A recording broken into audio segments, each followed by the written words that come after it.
Well, I take it you gave her one of your infamous quiet words. Is it working? Well, I've never seen it fail. Good, good. It's a technique I borrowed from my mother. She had the demeanour of an angel, but when she had a quiet word with you, it was like Zeus himself raining blows on your conscience. I feel as if we get to know each other just that little bit more every day, Elliot. What happens now? Her body be taken to theatre and her organs retrieved for donation. At least he knew something about it. Let me know if there's anything I can do. You could let me say goodbye. I can't do that. Just get Tim out of the room for 5 minutes, that's all I'm asking. It should be me up there anyway, not him. They didn't talk to one another. They didn't even sleep in the same room. It doesn't matter. We loved each other. Please. This could be the last chance I get to see her. Please, take one. Oh, that's very kind, thanks.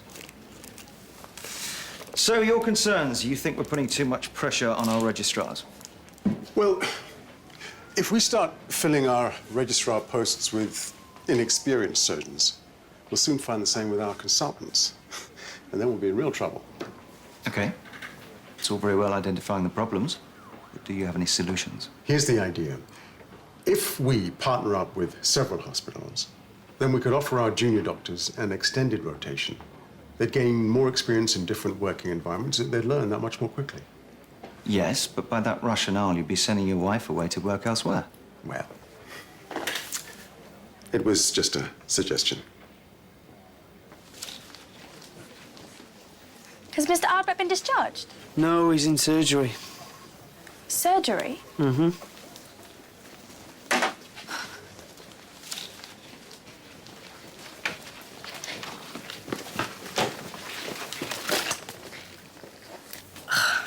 You'll probably feel a bitter taste in the back of your throat, Mr. Albrecht, so just think of something nice and pleasant. And may your dreams weave a shade over your angel-guarded bed. I can have a size 9 ET, please. Oh, damn. Right. Head down, please. Suction. More quickly.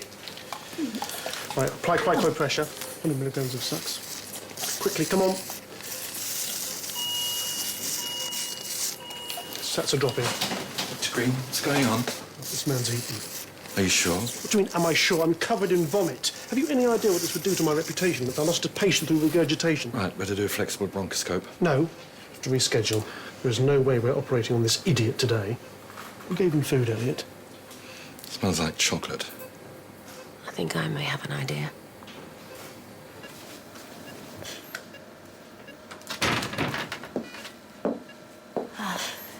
Mr. Campbell? The transplant coordinator's on his way. Thanks. He'll just want to chat. All you have to do is sign a few forms. Why don't you go and get yourself some air? Stretch your legs for 10 minutes. Yeah. Yeah, maybe I should. Get yourself a coffee. Thanks.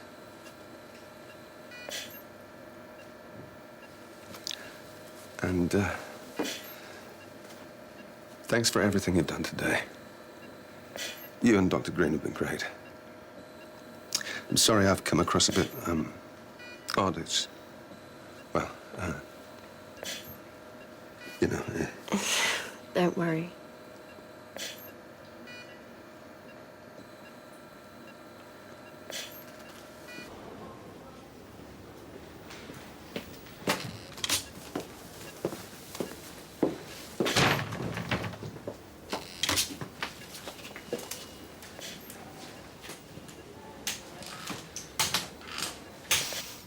When I was in the RAF, a young cadet came to me and told me that he couldn't train anymore, that he was physically exhausted. So, I let him use the phone in the mess to phone his girlfriend. Now, 5 minutes later, he's running 10K with a 21-pound pack on his back. Turns out his problem wasn't physical exhaustion, it was homesickness. And I look at you, Rick Griffin, and I think to myself, what is it that Rick really has a problem with? And I think I know the answer. It's Thandie.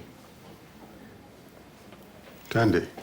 You're worried that this hospital is pushing her too hard, and you don't want your wife coming home exhausted. You want her to be promoted, but you don't want her to suffer for it. So let's park this hospital rotation idea, and why don't you let me just have a quiet word with Vanessa and Michael? And you're sure you think she's not ready? I'd like to be proved wrong. There's no BP. His pulses are not breathing. It's PEA. Let's get him straight into theatre. Give him 1 milligram of adrenaline, please. I need the chest spreader and sternal saw from Darwin. Okay, we ready? Let's go.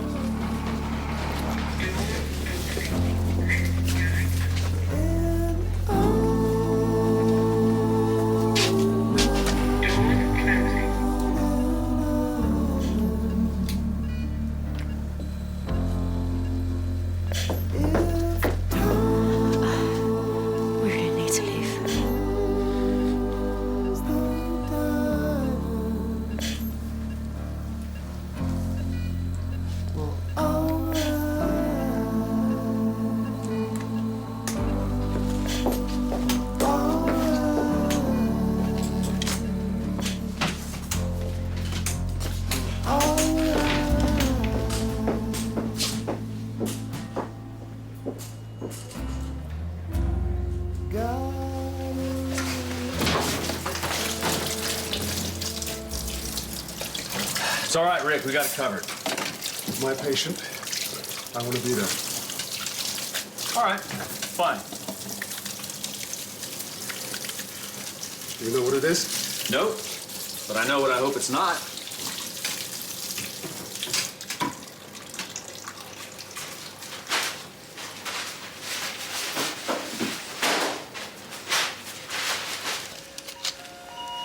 He's going into VF.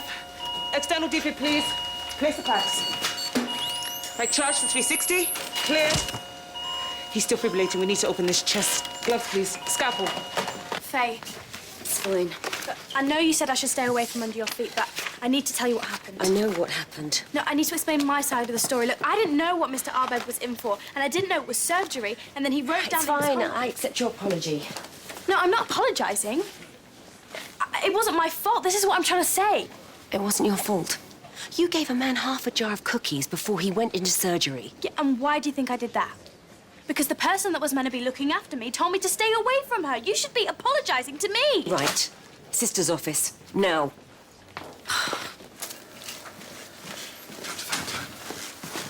Dr. Green has got caught up, so I thought I'd just pop in and see how's things. Yeah, good, I think. Right. It's a difficult case. We'll be taking her off life support in about an hour or so. You can be there if you want, but of course it's totally up to you. But what about the organ donations? It's not going ahead, I'm afraid. Mr. Campbell hasn't given us permission, and she's not on the donor register. Anyway, don't forget to have a little chat later, and come and see me. We'll talk about how you've got on.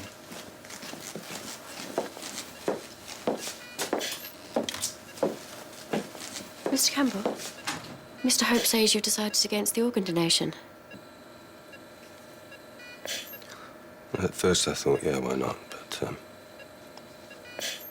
it's not something we ever discussed, so who am I to say she would have wanted that? But does she have a donor card? I don't want anyone touching her. She's been messed with enough. It's time she was just left alone.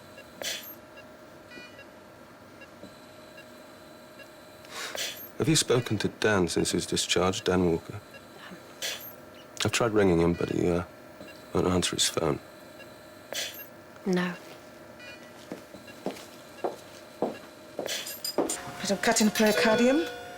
Okay, there's a lot of blood. Internal paddles, please. How's it looking? At 10. Right, clear everybody. At 20 now, please. Come on. Clear? Right, he's back in sinus. Let's get a sucker on this blood, please. BP rising, 90/60. He's stabilizing. He was tamponading. 3/0 quick, please. Look, I'll repair the pericardium and then I'll close out. Thank you. Well, it looks like there's no call for GS. I guess you won't be needing me. Look, I'd really like you to stay. That's if you wouldn't mind, of course. You do not speak to a member of staff like that. You especially do not speak to a member of staff like that on a ward in earshot of patients. Are you mad at me because of the pictures? Because you know that wasn't my fault. It was an accident. I'm mad at you because all I've wanted to do today is my job, and you've managed to make that very difficult for me. No, you're mad because you feel guilty because you know the sick thing wasn't just my fault. Holly, I want you to spend the rest of your shift in here filing, and I want you to stay out of the way. Is that clear? I want to work in another ward tomorrow. If that's what you want, then fine. Holly, I just said... I'm going to the toilet. Is that okay? Oh! Holly! Let me see. Is the chest drain ready? Good. Maybe we should have some music on whilst we finish up. Music, please.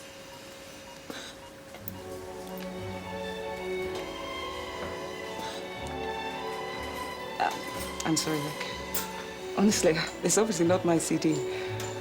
It's Mr. Spencer's. Turn it off, please. Just change the track. Rick, I'm sorry, honestly. I'll leave you to it.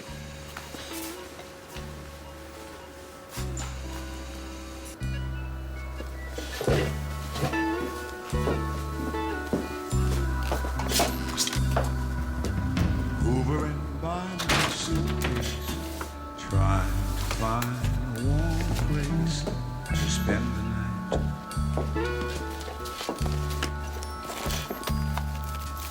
Heavy rain falling, seems I hear your voice calling. It's all right.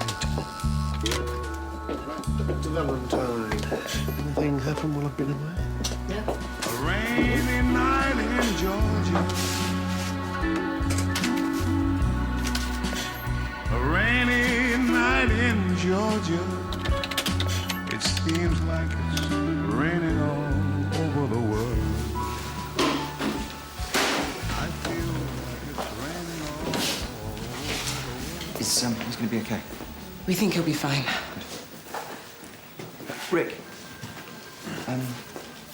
what happened? 1 minute he's okay, the next minute he's been rushed into theatre. There was fluid around his heart. It was stopping it from beating properly. Right, and that just happens out of the blue? No, there were indications. I just missed them. Well, I didn't think they were serious. They looked pretty serious to me. From what I saw in there, it looked like he was dead on the table a couple of times. Well, obviously, I take full responsibility. We're both culpable, Mr. Cunningham. Lee is my patient as well as Rick, and as I was acting as CT, I have to take some of the responsibility. I spotted the tamponade, but at that stage, we didn't know whether or not it was going to be a serious issue. When it worsened, I just wasn't sure enough of myself to impress upon Rick how paramount it was to get Lee back into surgery. Okay. Well, the important thing is he's okay. Well done. Excuse me, I need to get changed.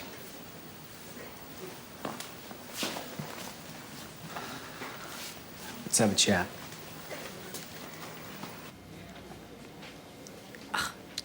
Is it feeling any better? Yeah. You should go home. No, I'll be fine. I'll do the filing. You don't have to. It's not urgent. No, it's fine. It doesn't hurt that much. I'll do it. See if I can do something today that I don't completely suck at. Okay. But you should go back to work. I'll come and check on you in a bit.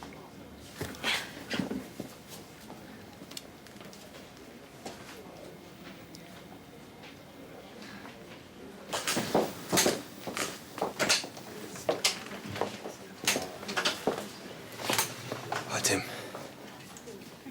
Dan. How are you feeling? I'm okay. I'm really sorry. Yeah. It just came out of nowhere. We weren't even going that fast. So, what's going to happen now? They're going to switch her life support off within the hour. But they must be thinking about organ donation. No, that's not going to happen. Well, isn't that what she wanted? No. Are you sure? You weren't here earlier. They did some tests on her. See if she was dead. They stuck sticks in her eyes. Put water in her ears. Pinched her face. Now I think maybe she deserves